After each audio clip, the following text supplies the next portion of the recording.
ఆ గాగు ఆచార్యదేవ, ఏమంటివి జాతి నిపమన సూతసుతలి కింద నిలువ అర్హత లేదంటివా?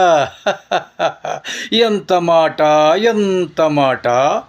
ఇది ఛాత్ర పరీక్ష కానీ క్షత్రియ పరీక్ష కాదే, కాదు, కాకూడదు. ఓహో, ఇది కుల పరీక్షే ఎందువా?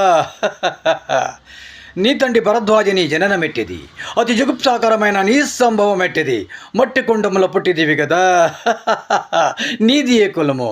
ఇంత ఏలా అస్మత్ పితామహుడు కురుకుల రుద్ధుడైన ఈ శాంతనవుడు శివసముద్రను భార్యను గంగా గర్భమున జనించలేదా? ఈయనదే కులము.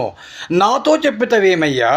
మన వంశములకు మూల పురుషుడైన వశిష్ఠుడు దేవవేశకు ఓర్వశీపుతుడు కాడా? అతడు పంచమజాతి కన్య అరుంధతీంది శక్తిని, ఆ శక్తి చాండాలాంగనేందు పరాసురుని, ఆ పరాసురుడు పల్లెపరిచిన మత్స్యగంధ్యందు మా తాత వ్యాసుని, ఆ వ్యాసుడు విధవరాండైన మా పితామయ్య అంబికతో మా తండ్రిని, పినిపితామయ్య అంబాలికతో మా పెనితండ్రి పాండురాజును, మా ఇంటి దాసితో ధర్మ నిర్మాణాచుడని మీచే కీర్తించబడుతున్న ఈ విదురదేవుని కనలేదా? ఇదెవరికి తెలియదా?